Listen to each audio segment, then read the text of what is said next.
slides left, comma separated values files. So often data is stored as a comma separated values. Comma separated value means like if you were to open the file in a normal text editor, you would see all the values are arranged as like the first value, then comma, second value, and then comma. So that's why they are called as comma separated values. But when you open it in an advanced editor like Microsoft Excel or Numbers in Mac OS, you would see all the values are arranged in a separate cells, in a separate columns like this.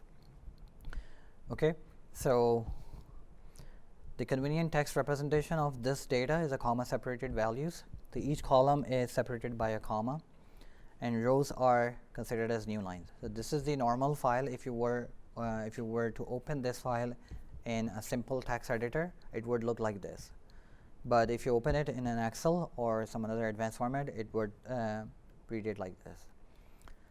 Okay, so Python has a specific CSV module which representing data in CSV format again is a very common task, and Python has a standard module CSV which we can use to read and write the CSV file.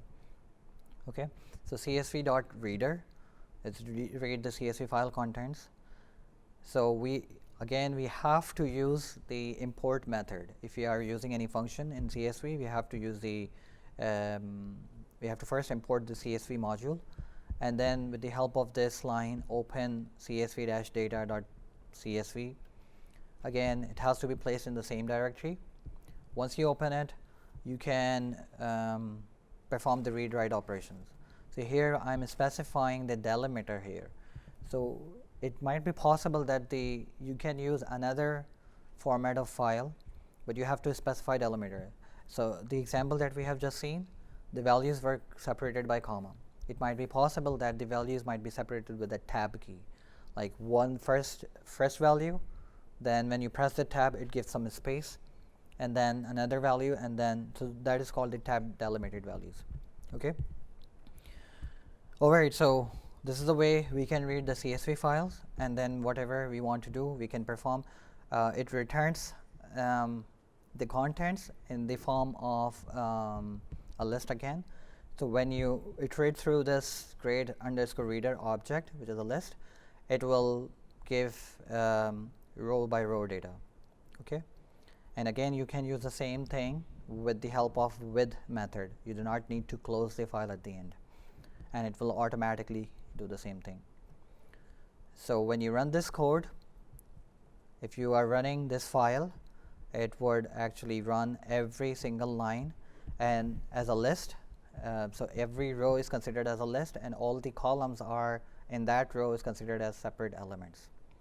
And you know, if you have to access a separate value, let's say here in 18 have to access, what do you need to do? So with the help of one loop, you are accessing rows by row.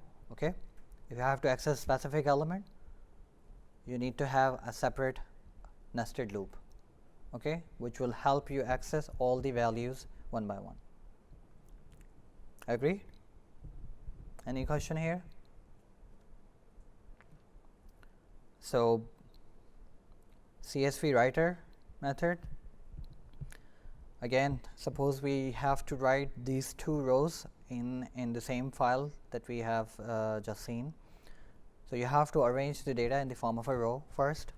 Once you have row 1 and row 2, you can simply execute csv-data.csv append method, and you use the write row method in order to write the data.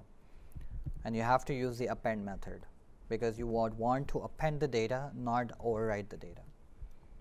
Okay. Any question here?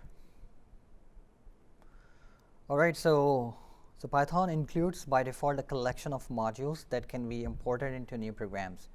And the Python standard library includes various utilities and tools for performing common program behaviors. So example, we have seen math module. There is a Stella, you were talking about the random module, right, yesterday. I thought you were talking about the random function. There used to be a random function. So that's why I gave you an answer in that way. But yeah, random is a module. Import So you can import random for generating random numbers. So you can also import date time module, which helps you deal with the date and calendar capabilities. So if you have to incorporate like capabilities involving date, time, calendar thing, so you should be using this module. And so before starting any new project, it's a good practice that you research what is available in the standard library or on the internet as an external library. So it's better to use those available resources rather than reinventing the wheel again. Okay, so you can access the information on these links about these modules and other, like a Python official directory. You can also look at other modules information that are already available to you. And yeah, so this is it about the input and output chapter, and we are done with today's contents. But let me stop this recording here.